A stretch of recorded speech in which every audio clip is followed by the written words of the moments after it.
ఓం శ్రీ గణేశాయ నమః. గడ్డి పరక సమర్పించిన మహద్భాగ్యంగా స్వీకరిస్తాడు. ఉండ్రాళ్లకే ఉబ్బి తబ్బిబ్బైపోతాడు. బొజ్జ గణపతి భక్త సులభుడు. శ్రద్ధగా తన వ్రతాన్ని నిర్వహించే వారిని సకల విఘ్నాల నుంచి కాపాడతాడు. సర్వ శుభాల్ని ప్రసాదిస్తాడు. ఇదే స్వామి వ్రతకల్పం. ఈ వినాయక చవితి సందర్భంగా గణేశుని పూజా విధానం, పూర్తిగా నిష్ఠగా పూజ చేసే పద్ధతి, కావలసిన వస్తువులు అన్నింటి గురించి ఈ వీడియోలో చెప్పబడింది. శ్రద్ధగా విని పూజని ఆచరించి ఆ గణనాథుని కృపకు పాత్రులు కండి. ముందుగా పూజకు కావలసిన పూజా సామగ్రి గురించి తెలుసుకుందాం. పసుపు, కుంకుమ, అక్షింతలకి బియ్యం, జేగంట, 2 ఆచమన పాత్రలు, 2 ఉద్దరణలు, అగరబత్తీలు, హారతి కర్పూరం బిళ్ళలు, 2 కొబ్బరికాయలు, అరటిపళ్ళు, తమలపాకులు, వక్కలు, లోతు ఉండి వెడల్పుగా ఉన్న పళ్ళాలు 2, ఒకటి నైవేద్యానికి, మరొకటి పత్రికి, దీపారాధన పాత్రలు, యథోచితంగా పత్రి, మొత్తం నీటితో కడిగి ఏ జాతికి ఆ జాతిని విడివిడిగా పెట్టుకోవాలి. చేయి తుడుచుకోవడానికి ఒక వస్త్రం. పత్తిని సన్నని దారంగా చేసి మధ్య మధ్యలో పసుపు కుంకుమలను అద్దిన యజ్ఞోపవీతాలు 2 చేసుకోవాలి. రూపాయి బిళ్ళంతటి పరిమాణంలో దూదిని తీసుకుని తడిపి నీటిని ఒత్తి కుంకుమని అద్దిన రక్తవస్త్రాలు 2 తీసుకోవాలి. 2 కైవొత్తులు తయారు చేసుకోవాలి.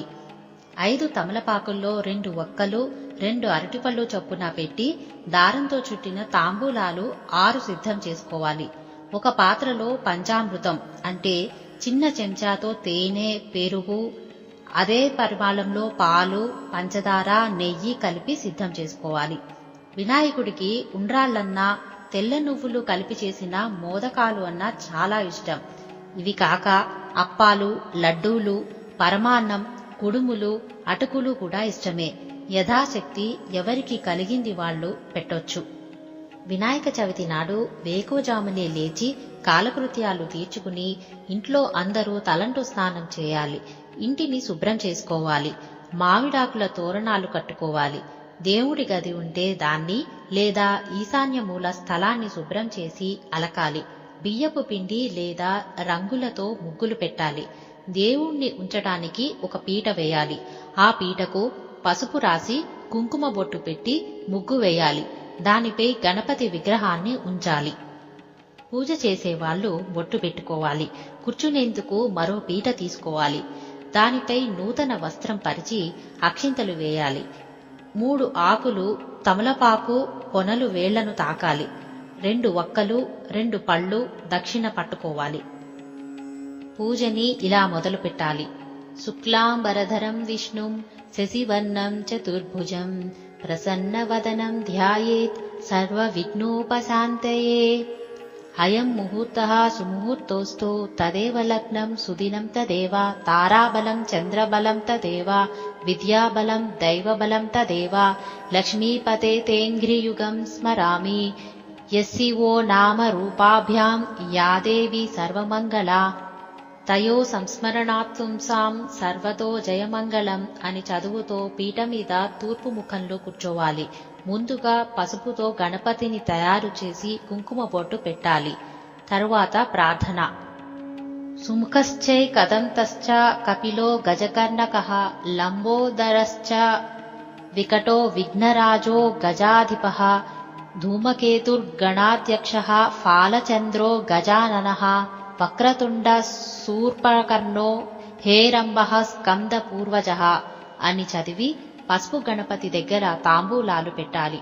బొటనవేలు, ఉంగరం వేలు, మధ్య వేళ్లతో అక్షింతలు తీసుకుని పసుపు గణపతి మీద వేసి నమస్కారం చేసుకోవాలి.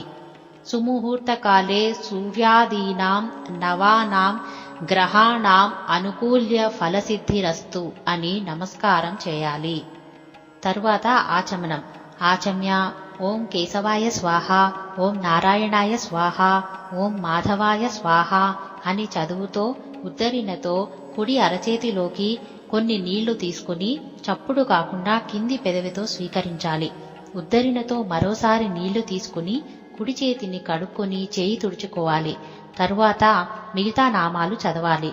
ఓం గోవిందాయ నమః, ఓం విష్ణవే నమః, ఓం మధుసూదనాయ నమః, ఓం త్రివిక్రమాయ నమః, ఓం వామనాయ నమః, ఓం శ్రీధరాయ నమః, ఓం ఋషికేశాయ నమః, ఓం పద్మనాభాయ నమః, ఓం దామోదరాయ నమః, ఓం సంరక్షణాయ నమః, ఓం వాసుదేవాయ నమః, ఓం ప్రద్యుమ్నాయ నమః, ఓం అనిరుద్ధాయ నమః, ఓం పురుషోత్తమాయ నమః, ఓం అధోక్షజాయ నమః, ఓం నారసింహాయ నమః, ఓం అచ్యుతాయ నమః, ఓం జనార్దనాయ నమః, ఓం ఉపేంద్రాయ నమః, ఓం హరయే నమః, ఓం శ్రీకృష్ణాయ నమః. తరువాత దీపారాధన. దీపం వెలిగించి పూలు అక్షింతలు వేసి నమస్కారం చేయాలి. తరువాత పూలు అక్షింతలు పసుపు గణపతి మీద వేస్తూ ఈ నామాలు చదవాలి. ఓం లక్ష్మీ నారాయణాభ్యాం నమః, ఓం ఉమామహేశ్వరాభ్యాం నమః, ఓం వాణీ హిరణ్యగర్భాభ్యాం నమః, ఓం సచీ పురంధరాభ్యాం నమః, ఓం అరుంధతీ వశిష్టాభ్యాం నమః, ఓం సీతారామాభ్యాం నమః, సర్వేభ్యో మహజనేభ్యో బ్రాహ్మణేభ్యో నమో నమః. ఇప్పుడు సంకల్పం. ఓం మమోపాత సమస్త దురితక్షయ ద్వారా శ్రీ పరమేశ్వరముద్దిశ్య శ్రీ పరమేశ్వర ప్రీత్యర్థం శుభాభ్యాం శుభే శోభనే అభ్యుదయ ముహూర్తే శ్రీ మహావిష్ణోరాజ్ఞయా ప్రవర్తమానస్య అద్య బ్రహ్మణః ద్వితీయ పరార్థే శ్వేతవరాహ కల్పే వైవస్వత మన్వంతరే కలియుగే ప్రథమపాదే జంబూద్వీపే భరతవర్షే భరతఖండే మేరోర్దక్షిణ దిగ్భాగే శ్రీశైలస్య హైదరాబాద్ ప్రాంతీయులు వాయవ్య ప్రదేశే అని, తిరుపతి వాళ్ళు ఆగ్నేయ ప్రదేశే అని, ఇతర ప్రాంతాల వాళ్ళు ఈశాన్య ప్రదేశే అని చదువుకోవాలి. ప్రదేశే అస్మిన్ వర్తమాన వ్యావహారిక చాంద్రమానేన స్వస్తిశ్రీ ప్లవనామ సంవత్సరే దక్షిణాయనే వర్ష ఋతౌ భాద్రపద మాసే శుక్లపక్షే చతుర్థ్యాం తిథౌ ఇందువాసరే శుభనక్షత్రే శుభయోగే శుభకరణ ఏవం గుణ విశేషణ విశిష్టాయాం శుభతిథౌ శ్రీమాన్ శ్రీమతః గోత్రస్య నామధేయస్య. పూజ చేసేవారు గోత్రం పేరు చెప్పుకోవాలి. పూజకు కూర్చున్న చిన్నారుల పేర్లు కూడా చెప్పాలి. ధర్మపత్ని సమేతస్య అస్మాకం సహకుటుంబానాం క్షేమ స్థైర్య ధైర్య విజయ అభయ ఆయురారోగ్య ఐశ్వర్యాభివృద్ధ్యర్థం ధర్మార్థ కామ మోక్ష చతుర్విధ ఫల పురుషార్థ సిద్ధ్యర్థం ఇష్టకామ్యార్థ సిద్ధ్యర్థం మనోవాంఛా ఫల సిద్ధ్యర్థం వర్షే వర్షే ప్రయుక్త శ్రీ వరసిద్ధి వినాయక స్వామి దేవతాముద్దిశ్య వర్షే వర్షే ప్రయుక్త శ్రీ వరసిద్ధి వినాయక స్వామి దేవతా ప్రీత్యర్థం కల్పోక్త ప్రకారేణ యావచ్చక్తి ధ్యానావాహనాది షోడశోపచార పూజాం కరిష్యే అంటూ అక్షింతలు నీళ్లు వదలాలి. ఆదౌ నిర్విఘ్నేన పరిసమాప్యర్థం శ్రీ మహాగణాధిపతి పూజాం కరిష్యే తదం కలసారాధనం కరిష్యే అని అక్షితలు నీళ్లు వదలాలి. కలసానికి గంధం కుంకుమలతో బొట్టు పెట్టాలి. కలసంలో గంధం పువ్వులు అక్షింతలు వేయాలి. కలసస్య ముఖే విష్ణు కంఠే రుద్ర సమాశ్రితః మూలో తత్ర స్థితో బ్రహ్మ మధ్యే మాతృగణాస్మృతః కుక్షౌ తు సాగరః సర్వే సప్తద్వీపా వసుంధరా ఋగ్వేదోథ యజుర్వేద సామవేదో హ్యధర్వణ అంగైశ్చ సహితాః సర్వే కలశాంబు సమాశ్రితాః. కలశంలోని నీటిని తమలపాకుతో కలుపుతో గంగే చ యమునే కృష్ణే గోదావరి సరస్వతి నర్మదే సింధు కావేరి జలేస్మిన్ సన్నిధిం కురు. కలశోదకేన పూజా ద్రవ్యాన్ని సంప్రోక్ష దేవమాత్మానంచ సంప్రోక్ష. తమలపాకుతో కలశంలోని నీటిని పూజా ద్రవ్యాల మీద, దేవుడి మీద, తమ మీద కొద్దిగా చిలకరించుకోవాలి. ఓం శ్రీ మహాగణాధిపతయే నమః నమో నమః. ప్రాణ ప్రతిష్టాపన ముహూర్తః సుముహూర్తోస్తు అని అక్షింతలు వేయాలి. స్థిరో భవ వరదో భవ సుముఖో భవ సుప్రసన్నో భవ స్థిరాసనం కురు అని అక్షింతలు వేసి నమస్కారం చేయాలి. ఇప్పుడు కొబ్బరికాయ కొట్టి ఆ నీళ్లు కొద్దిగా గణపతి మీద చల్లాలి. శ్రీ మహాగణాధిపతయే నమః స్నానం సమర్పయామి. స్నానానంతరం శుద్ధాచమనీయం సమర్పయామి. శ్రీ మహాగణాధిపతయే నమః వస్త్రం సమర్పయామి. శ్రీ మహాగణాధిపతయే నమః యజ్ఞోపవీతం సమర్పయామి. శ్రీ మహాగణాధిపతయే నమః శ్రీగంధాన్ ధారయామి. శ్రీ మహాగణాధిపతయే నమః పుష్పై పూజయామి. శ్రీ మహాగణాధిపతయే నమః నానావిధ పరిమళ పత్ర పుష్పాక్షతాన్ సమర్పయామి. శ్రీ మహాగణాధిపతయే నమః ధూమమాగ్రాపయామి. శ్రీ మహాగణాధిపతయే నమః దీపం దర్శయామి. దీపం చూపించాలి. ధూపదీపానంతరం శుద్ధాచమనీయం సమర్పయామి. నైవేద్యం. ఓం భూర్భువస్వః తత్సవితుర్వరేణ్యం భర్గో దేవస్య ధీమహి ధియో యో నః ప్రచోదయాత్ సత్యం త్వత్తేన పరిశించామి అని నైవేద్యం చుట్టూ నీళ్లు తిప్పాలి. అమృతమస్తు. పసుపు గణపతి దగ్గర నీళ్లు వదలాలి. అమృతోపస్థ రమణసి అని నైవేద్యం పైన నీళ్లు చల్లి శ్రీ మహాగణాధిపతియే నమః నారికేళ సహిత కదళీఫల సహిత గూఢోపహారం నివేదయామి అంటూ 5 సార్లు నైవేద్యాన్ని స్వామికి చేత్తో చూపించాలి. ఓం ప్రాణాయ స్వాహ, ఓం ఆపానాయ స్వాహ, ఓం వ్యానాయ స్వాహ, ఓం ఉదానాయ స్వాహ, ఓం సమానాయ స్వాహ, ఓం మధ్యే మధ్యే పానీయం సమర్పయామి అంటూ నీళ్లు వదలాలి. అమృతాపీఠానమసి ఉత్తరాపోసనం సమర్పయామి. హస్తో ప్రక్షాళయామి. పాదో ప్రక్షాళయామి. ముఖే శుద్ధాచమనీయం సమర్పయామి అంటూ నీళ్లు చల్లాలి. శ్రీ మహాగణాధిపతయే నమః తాంబూలం సమర్పయామి. శ్రీ మహాగణాధిపతయే నమః నీరాజనం సమర్పయామి. హారతి ఇచ్చి కళ్లకు అద్దుకోవాలి. తత్పురుషాయ విద్మహే వక్రతుండాయ ధీమహి తన్నో దంతి ప్రచోదయాత్. శ్రీ మహాగణాధిపతయే నమః మంత్రపుష్పం సమర్పయామి. శ్రీ మహాగణాధిపతయే నమః ఆత్మప్రదక్షిణ నమస్కారం సమర్పయామి. శ్రీ మహాగణాధిపతయే నమః ఛత్రమాచ్ఛాదయామి. చామరం వీచయామి. నృత్యం దర్శయామి. గీతామాశ్రవయామి. వాద్యం ఘోషయామి. అశ్వానారోహయామి. గజానారోహయామి. శకటానారోహయామి. ఆందోళికానారోహయామి అని అక్షింతలు వేయాలి. సమస్త రాజోపచార శక్త్యుపచార భక్త్యుపచార పూజా సమర్పయామి అని నీళ్లు అక్షింతలు పళ్ళెంలో వదలాలి. శ్రీ మహాగణపతి దేవత సుప్రీత సుప్రసన్నో వరదో భూత్వా వరదో భవతు ఏతత్ఫలం పరమేశ్వరార్పణమస్తు. శ్రీ మహాగణాధిపతయే నమః గణపతిం ఉద్వాసయామి అని పసుపు గణపతిని తూర్పు వైపుకు జరపాలి. శ్రీ మహాగణాధిపతయే నమః యథాస్థానం ప్రవేశయామి. శోభనార్థే క్షేమాయ పునరాగమనాయ చ అని అక్షింతలు వేసి నమస్కారం చేయాలి. ఇక్కడికి హరిద్ర గణపతి లేదా మహాగణపతి పూజ పూర్తయింది. వరసిద్ధి వినాయక వ్రత ప్రారంభం. ఓం శ్రీ వరసిద్ధి వినాయక స్వామినే నమః. ప్రాణ ప్రతిష్టాపన ముహూర్త సుముహూర్తోస్తు అని మట్టి గణపతి విగ్రహం దగ్గర అక్షితలు వేయాలి. స్వామిన్ సర్వ జగన్నాథ యావత్ పూజావసానకం తావత్వం ప్రీతిభావేన బింబేస్మిన్ సన్నిధిం కురు. స్థిరో భవ వరదో భవ ప్రసీద ప్రసీద అని వినాయకుడి విగ్రహం దగ్గర అక్షతలు పూలు వేసి నమస్కరించాలి. భవసంచిత పాపౌఘ విధ్వంసన విచక్షణం విఘ్నాంధకార భాస్వంతం విఘ్నరాజమహం భజే. ఏకదంతం శూర్పకర్ణం గజవక్త్రం చతుర్భుజం పాశాంకుశధరం దేవం ధ్యాయేత్ సిద్ధి వినాయకం.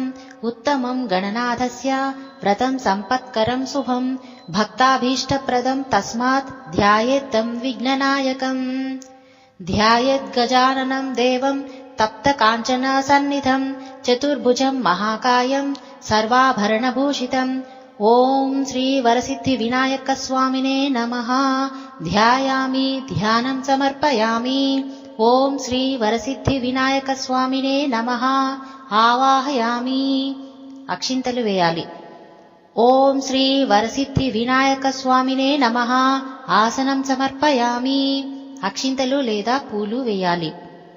గౌరీపుత్ర నమస్తేస్తు శంకర ప్రియనందన గృహాణాఖ్యం మయా దత్తం గంధ పుష్పాక్షతైర్యుతం. ఓం శ్రీ వరసిద్ధి వినాయక స్వామినే నమః. అర్ఘ్యం సమర్పయామి. తమలపాకులతో స్వామి పైన నీళ్లు చల్లాలి. ఓం శ్రీ వరసిద్ధి వినాయక స్వామినే నమః. పాద్యం సమర్పయామి. మళ్ళీ కొంచెం నీటిని స్వామికి చూపించి స్వామి పాదాల ముందుంచాలి. ఓం శ్రీ వరసిద్ధి వినాయక స్వామినే నమః. ఆచమనీయం సమర్పయామి. కొంచెం నీటిని స్వామిపై చల్లాలి. ఓం శ్రీ వరసిద్ధి వినాయక స్వామినే నమః. మధుపర్కం సమర్పయామి. తేనె, పెరుగు, నెయ్యి కలిపి సమర్పించాలి. పంచామృత స్నానం సమర్పయామి. పంచామృతం స్వామి విగ్రహంపై చల్లాలి. కొబ్బరికాయ కొట్టి ఆ నీటిని స్వామిపై చల్లాలి. ఓం శ్రీ వరసిద్ధి వినాయక స్వామినే నమః. శుద్ధోదక స్నానం సమర్పయామి. కొంచెం నీటిని స్వామిపై చల్లాలి. ఓం శ్రీ వరసిద్ధి వినాయక స్వామినే నమః. వస్త్రయుగ్మం సమర్పయామి. నూతన వస్త్రం లేదా పత్తిని పసుపు కుంకుమ రాసి దాన్నే వస్త్రంగా సమర్పించాలి. ఓం శ్రీ వరసిద్ధి వినాయక స్వామినే నమః. యజ్ఞోపవీతం సమర్పయామి. యజ్ఞోపవీతాన్ని సమర్పించాలి.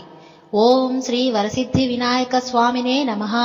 గంధం సమర్పయామి. స్వామిపై గంధం చల్లాలి. అక్షతాన్ ధవళాన్ దివ్యాన్ శాలీయాం స్థండులాన్ శుభాన్ గృహాణ పరమానంద శంభుపుత్రా నమోస్తుతే. ఓం శ్రీ వరసిద్ధి వినాయక స్వామినే నమః. అక్షతాన్ సమర్పయామి. అక్షింతలు వేయాలి. సుగంధాని చ పుష్పాణి జాతి కుందముఖాని చ ఏకవింశతి పత్రాణి సంగృహాణ నమోస్తుతే. ఓం శ్రీ వరసిద్ధి వినాయక స్వామినే నమః. పుష్పాణి పూజయామి. స్వామిని పూలతో అలంకరించాలి, పూజించాలి. ఇప్పుడు ఏకవింశతి పత్ర పూజ అంటే ఇప్పుడు చదువుతున్న నామాలకి ఒక్కొక్క నామానికి పత్రాలతో స్వామిని పూజించాలి. ఓం సుముఖాయ నమః. మాచీపత్రం పూజయామి. ఓం గణాధిపాయ నమః. బృహదీపత్రం పూజయామి. ఓం ఉమాపుత్రాయ నమః. బిల్వపత్రం పూజయామి. ఓం గజాననాయ నమః. దూర్వాయజ్ఞం పూజయామి. ఓం హరసూనవే నమః. దత్తూరపత్రం పూజయామి. ఓం లంబోదరాయ నమః. బదరీపత్రం పూజయామి. ఓం గృహాగ్రజాయ నమః. అపామార్గపత్రం పూజయామి. ఓం గజకర్ణాయ నమః. వటపత్రం పూజయామి. ఓం ఏకదంతాయ నమః. చూతపత్రం పూజయామి. ఓం వికటాయ నమః. కరవీరపత్రం పూజయామి. ఓం భిన్నదంతాయ నమః. విష్ణుక్రాంతపత్రం పూజయామి. ఓం వటవే నమః. దాడిమీపత్రం పూజయామి. ఓం సర్వేశ్వరాయ నమః. దేవదారుపత్రం పూజయామి. ఓం ఫాలచంద్రాయ నమః. మరువకపత్రం పూజయామి. ఓం హేరంబాయ నమః. సింధూవారపత్రం పూజయామి. ఓం శూర్పకర్ణాయ నమః. జాజీపత్రం పూజయామి. ఓం సురాగ్రజాయ నమః. గండకీపత్రం పూజయామి. ఓం ఇభవక్త్రాయ నమః. సమీపత్రం పూజయామి. ఓం వినాయకాయ నమః. అశ్వత్థపత్రం పూజయామి. ఓం సురసేవితాయ నమః. అర్జునపత్రం పూజయామి. ఓం కపిలాయ నమః. అర్కపత్రం పూజయామి. ఓం శ్రీ గణేశ్వరాయ నమః. ఏకవింశతి పత్రాణి పూజయామి. ధూమమాఘ్రాపయామి. అగరు ధూపం స్వామికి చూపించాలి. దీపం దర్శయామి. దీపాన్ని స్వామికి చూపించాలి. తరువాత మహానైవేద్యం. మహానివేదన అన్నం మొదలైన భోజన పదార్థాలు, పిండి వంటలు, పానకం, వడపప్పు, కుడుములు, ఉండ్రాళ్ళు, కొబ్బరికాయ, అరటిపండ్లు అన్నింటినీ స్వామి ముందుంచాలి. శ్రీ వరసిద్ధి వినాయక స్వామినే నమః. మహానైవేద్యం సమర్పయామి. ఓం భూర్భువః స్వః తత్సవితుర్వరేణ్యం భర్గో దేవస్య ధీమహి ధియో యో నః ప్రచోదయాత్ అని నైవేద్యంపై నీళ్లు చల్లాలి. సత్యం త్వర్తేన పరిశించామి. నైవేద్యం చుట్టూ నీళ్లు తిప్పాలి. అమృతమస్తు. స్వామి దగ్గర నీళ్లు వదలాలి. నీరాజనం సమర్పయామి. లేచి నిల్చుని హారతి ఇవ్వాలి. హారతి పళ్ళెంపై కొంచెం నీళ్లు వదిలి హారతి కళ్లకు అత్తుకోవాలి. నిలుచుని పూలు, అక్షతలు తీసుకుని మంత్రపుష్పం చదవాలి. వక్రతుండ మహాకాయ కోటి సూర్య సమప్రభ అవిఘ్నం కురు మే దేవ సర్వకార్యేషు సర్వదా. అక్షితలు పూలు స్వామి పాదాల వద్ద ఉంచాలి. ఇప్పుడు ప్రదక్షిణ. యాని కాని చ పాపాని జన్మాంతరకృతాని చ తాని తాని ప్రణశ్యంతి ప్రదక్షిణ పదే పదే. అన్యథా శరణం నాస్తి త్వమేవ శరణం మమ తస్మాత్ కారుణ్య భావేన రక్ష రక్ష గణాధిప. అనేక ఆత్మ ప్రదక్షిణ నమస్కారాన్ సమర్పయామి. ప్రదక్షిణ చేసి సాష్టాంగ ప్రణామం చేయాలి. తర్వాత మళ్లీ కూర్చుని కొన్ని అక్షింతలు చేతిలోకి తీసుకోండి. కొంచెం నీటిని అక్షింతలపై వేసుకోండి. మంత్రహీనం క్రియాహీనం శక్తిహీనం మహాప్రభో యత్పూజితం మయా దేవ పరిపూర్ణం తదస్తుతే. అనయా ధ్యానమావాహనాది షోడశోపచార పూజయా చ అష్టోత్తర నామార్చనయా చ అవసర మహానివేదనయా చ భగవాన్ సర్వాత్మకః సర్వం శ్రీ మహాగణాధిపతి దేవతార్పణమస్తు. శ్రీ మహాగణాధిపతి దేవతా సుప్రీతో సుప్రసన్నో వరదో భవతు. ఏతత్ఫలం పరమేశ్వరార్పణమస్తు అంటూ అక్షింతలను నీటిని పళ్ళెంలో వదలాలి. పూజాక్షతలు శిరసున ధరించాలి. శ్రీ వినాయక వ్రత కథ. వ్రత కథ చెప్పుకునే ముందు కొన్ని అక్షింతలు చేతిలో ఉంచుకోవాలి. కథ పూర్తయిన తరువాత వాటిని శిరస్సుపై వేసుకోవాలి. పూర్వం చంద్రవంశానికి చెందిన ధర్మరాజు జ్ఞాతుల వలన సిరి సంపదలన్నీ పోగొట్టుకున్నాడు. భార్యతోనూ తమ్ములతోనూ వనవాసం చేస్తూ ఒకనాడు నైమిసారణ్యానికి చేరుకున్నాడు.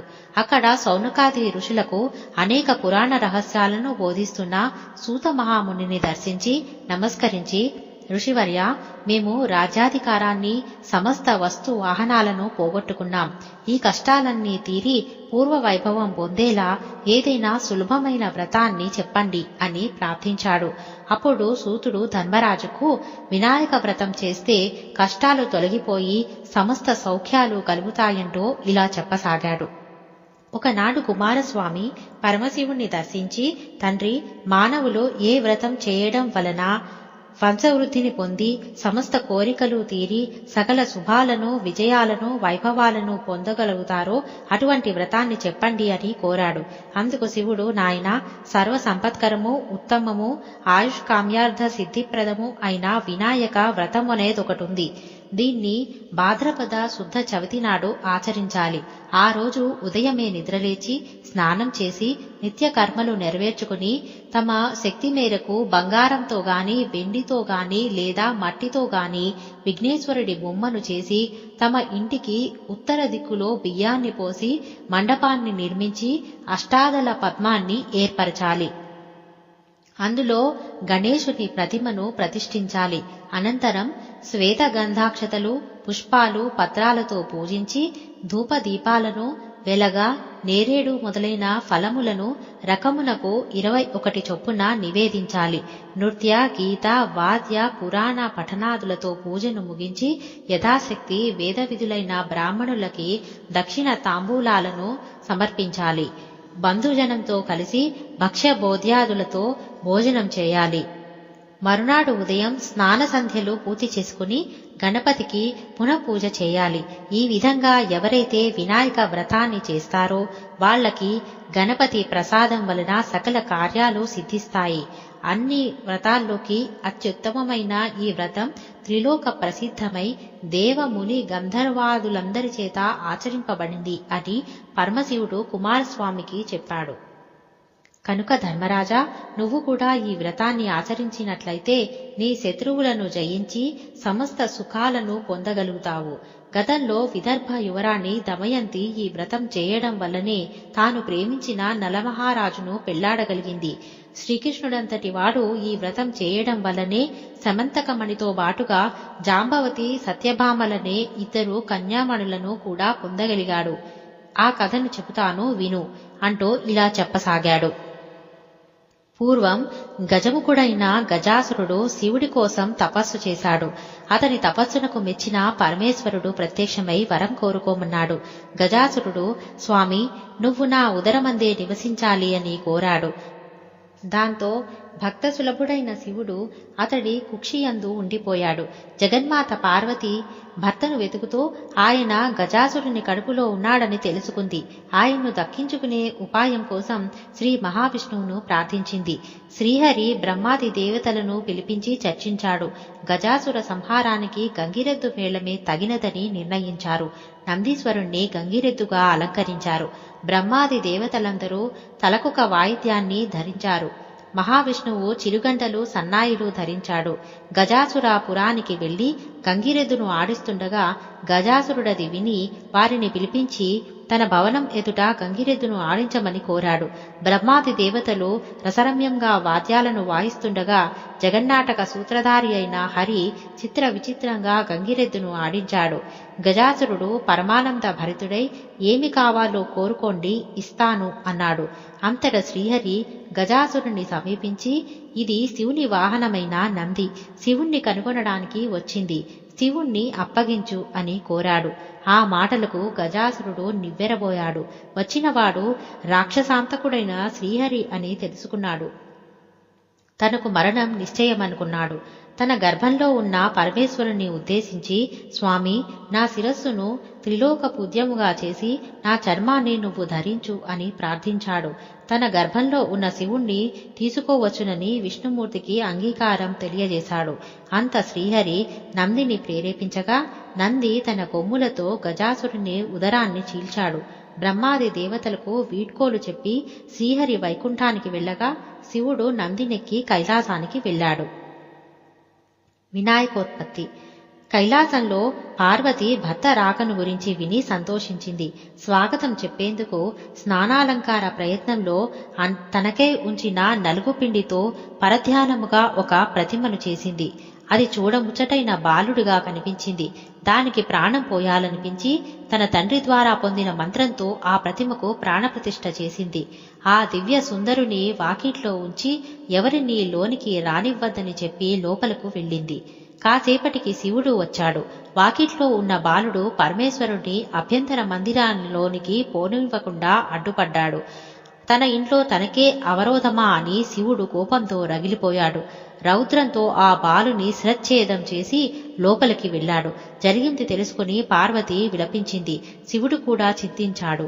వెంటనే తన వద్దనున్న గజాసురుని శిరస్సును ఆ బాలుడికి మొండానికి అతికించి ఆ శిరస్సుకు శాశ్వతత్వాన్ని త్రిలోక పూజ్యతను కలిగించాడు. గణేశుడు గజాననుడై శివపార్వతుల ముద్దుల పట్టి అయినాడు. ఆ తరువాత శివపార్వతులకు కుమారస్వామి జన్మించాడు. విఘ్నేశాధిపత్యం.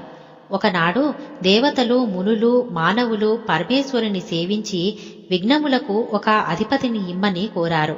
గజాననుడు తాను జ్యేష్ఠుడను గనుక ఆధిపత్యం తనకు ఇమ్మని కోరాడు. గజాననుడు మరిగుజ్జువాడు, అనర్హుడు, అసమర్థుడు కాబట్టి ఆధిపత్యం తనకే ఇవ్వాలని కుమారస్వామి తండ్రిని వేడుకున్నాడు. అందుకు శివుడు తన కుమారులనుద్దేశించి మీ ఇరువురిలో ఎవరు ముల్లోకములలోని పవిత్ర నదులన్నింటిలో స్నానం చేసి ముందుగా నా వద్దకు వస్తారో వారికి ఈ ఆధిపత్యం లభిస్తుందని చెప్పాడు. అంత కుమారస్వామి వెంటనే బయలుదేరాడు. గజాననుడు అచేతనుడయ్యాడు. మందగముడైన తాను ముల్లోకాల్లోని నదులన్నింటిలో వేగంగా స్నానం చేసి రావడం కష్టసాధ్యమని తర్నోపాయం చెప్పమని తండ్రిని వేడుకున్నాడు. వినాయకుని బుద్ధి సూక్ష్మతకు మురిసిపోయిన శివుడు నారాయణ మంత్రాన్ని అనుగ్రహించాడు. నారములు అనగా జలములు, జలములన్నీ నారాయణుని అధీనములు అనగా నారాయణ మంత్రం అధీనంలో ఉంటాయి. వినాయకుడు ఆ మంత్రం చదువుతూ తల్లిదండ్రుల చుట్టూ ప్రదక్షిణం చేయడం ప్రారంభించాడు.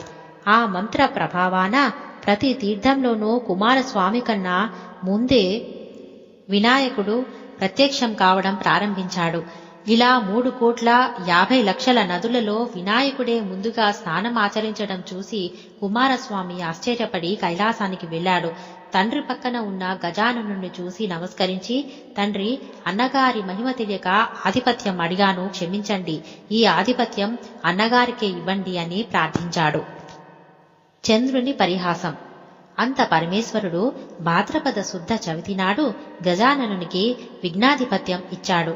ఆనాడు సర్వదేవస్థులు విఘ్నేశ్వరునికి కుడుములు, ఉండ్రాళ్ళు మొదలైన పిండి వంటలు, టెంకాయలు, తేనె, అరటిపండ్లు, పానకం, వడపప్పు మొదలైనవి సమర్పించి పూజించగా విఘ్నేశ్వరుడు సంతుష్టుడై కొన్ని భక్షించి, కొన్ని వాహనమునకిచ్చి, కొన్ని చేత ధరించి సూర్యాస్తమయ వేళకు కైలాసానికి వెళ్లి తల్లిదండ్రులకు ప్రణామం చేయబోయాడు.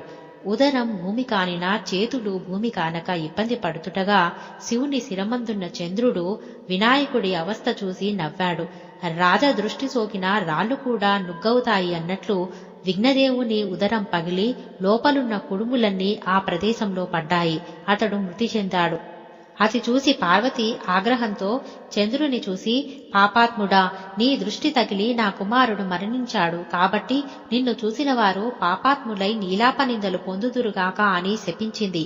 ఆ సమయంలో సప్త మహర్షులు యజ్ఞం చేస్తూ తమ భార్యలతో అగ్ని ప్రదక్షిణం చేస్తున్నారు. అగ్నిదేవుడు ఋషిపత్నులను మోహించి శాపభయంతో అశక్తుడై క్షీణించడం ప్రారంభించాడు. అగ్ని భార్య అయిన స్వాహాదేవి అది గ్రహించి అరుంధతి రూపముగాక మిగిలిన ఋషిపత్నుల రూపాలను ధరించి పతిని సంతోషపెట్టేందుకు ప్రయత్నించింది. అగ్నిదేవునితో ఉన్నవాళ్లు తమ భార్యలేనని శంకించి ఋషులు తమ భార్యలను విడనాడారు. ఋషిపత్నులు చంద్రుని చూడడం వల్లే వారికి ఈ నీలాపనింద కలిగింది. ఋషిపత్నులకు వచ్చిన ఆపదను దేవతలు, మునులు పరమేశ్వరునికి తెలుపగా అతడు అగ్నిహోత్రుని భార్యయే ఋషిపత్నుల రూపం ధరించిందని చెప్పి ఋషులను సమాధానపరిచాడు. అప్పుడు బ్రహ్మ కైలాసానికి వచ్చి మృతుడై పడి ఉన్న విఘ్నేశ్వరుణ్ణి బ్రతికించాడు. అంత దేవాదులు పార్వతి, ఈ శాపం వల్ల ముల్లోకాలకు కీడు వాటిల్లుతోంది, ఉపసంహరించుకోవాలని ప్రార్థించారు. వినాయక చవితి నాడు మాత్రమే చంద్రుని చూడరాదు అని శాపాన్ని సడలించింది పార్వతి. సమంతకోపాఖ్యానం. ద్వాపర యుగంలో భాద్రపద శుద్ధ చవితి నాటి రాత్రి క్షీరప్రియుడైన శ్రీకృష్ణుడు ఆకాశం వంక చూడకుండా గోశాలకు పోయి పాలు పితుకుతున్నాడు. అనుకోకుండా పాలలో చంద్రుని ప్రతిబింబాన్ని చూసి అయ్యో, నాకెలాంటి అపనింద రానున్నదో అనుకున్నాడు. కొన్నాళ్లకు సత్రాజిత్తు సూర్యుని వరంతో సమంతకమణిని సంపాదించి ద్వారకా పట్టణానికి శ్రీకృష్ణ దర్శనానికై వెళ్లాడు. శ్రీకృష్ణుడు ఆ మణిని రాజుకిమ్మని అడుగ్గా ఇవ్వనన్నాడు సత్రాజిత్తు. తర్వాత ఒకరోజు సత్రాజిత్తు తమ్ముడు ప్రసేనుడు ఆ మణిని ధరించి వేటకు వెళ్లాడు. ఒక సింహం దాన్ని మాంసఖండమనుకుని అతన్ని చంపి మణిని తీసుకుపోయింది. అప్పుడు ఒక భల్లూకం ఆ సింహాన్ని చంపి మణిని తన కుమార్తె జాంబవతికి ఇచ్చింది. ఆ తరువాత మణి కోసం తన తమ్ముణ్ణి శ్రీకృష్ణుడే చంపాడని సత్రాజిత్తు పట్టణంలో చాటించాడు. అది విన్న శ్రీకృష్ణుడు చవితి చంద్రుణ్ణి చూసిన దోషఫలమే ఇది అనుకున్నాడు. దాన్ని పోగొట్టుకునేందుకు బంధు సమేతుడై అడవికి వెళ్లి వెతుకగా ఒకచోట ప్రసేనుని కళేబరం, సింహం కాలిజాడలు, ఎలుగుబంటి అడుగులు కనిపించాయి. ఆ దారినే వెళ్తూ ఒక పర్వత గుహద్వారాన్ని చూసి కృష్ణుడు గుహలోపలికి వెళ్లి మణిని చూశాడు. దాన్ని తీసుకుని వస్తుండగా ఒక యువతి ఏడవడం ప్రారంభించింది. అది చూసి జాంబవంతుడు కృష్ణుడితో తలపడ్డాడు. ఇద్దరి మధ్య 28 రోజులు యుద్ధం జరిగింది. తనని ఓడిస్తున్న వ్యక్తి శ్రీరాముడే అని తెలుసుకుని, దేవా, త్రేతాయుగంలో నా మీద వాత్సల్యంతో నువ్వు వరం కోరుకోమన్నావు. నీతో ద్వంద్వయుద్ధం చేయాలని కోరుకున్నాను. అప్పట్నుంచి మీ నామస్మరణే చేస్తూ యుగాలు గడిపాను. ఇన్నాళ్లకు నా కోరిక నెరవేరింది అంటూ ప్రార్థించగా శ్రీకృష్ణుడు సమంతకమణిని అపహరించినట్లు నాపై ఆరోపణ వచ్చింది. మణి కోసం ఇలా వచ్చాను, ఇవ్వమని కోరాడు. జాంబవంతుడు శ్రీకృష్ణునికి మణితో పాటు తన కూతురు జాంబవతిని కూడా కానుకగా ఇచ్చాడు. పట్టణానికి వచ్చిన శ్రీకృష్ణుడు సత్రాజిత్తును రప్పించి పిన్న పెద్దలను ఒకచోట చేర్చి యావత్ వృత్తాంతమును చెప్పాడు. సమంతకమణిని సత్రాజిత్తుకి తిరిగి ఇచ్చేశాడు. దాంతో సత్రాజిత్తు అయ్యో, లేనిపోని నింద మోపి తప్పు చేశానని విచారించి మణితో పాటు తన కూతురు సత్యభామను భార్యగా సమర్పించి క్షమించమని వేడుకున్నాడు. శ్రీకృష్ణుడు సత్యభామను చేపట్టి మణిని తిరిగి ఇచ్చాడు. ఒక సుముహూర్తాన జాంబవతి సత్యభామలను పరిణయమాడాడు. దేవాదులు మునులు శ్రీకృష్ణుణ్ణి స్తుతించి, మీరు సమర్థులు గనుక నీలాపనింద బాపుకున్నారు, మా పరిస్థితి ఏంటి అని అడగ్గా, భాద్రపద శుద్ధ చతుర్థి నాడు ప్రమాదవశాత్తు చంద్రుణ్ణి చూసిన వాళ్ళు గణపతిని పూజించి ఈ సమంతకమణి కథ విని అక్షతలు తలపై చల్లుకుంటే నీలాపనిందరు పొందరు అని చెప్పాడు శ్రీకృష్ణుడు. అప్పట్నుంచి ప్రతి సంవత్సరం భాద్రపద శుద్ధ చతుర్థి నాడు దేవతలు, మహర్షులు, మానవులు తమ తమ శక్తి కొద్దీ గణపతిని పూజించి అభీష్ట సిద్ధి పొందుతూ సుఖ సంతోషాలతో ఉన్నారు. సర్వే జనా సుఖినో భవంతు.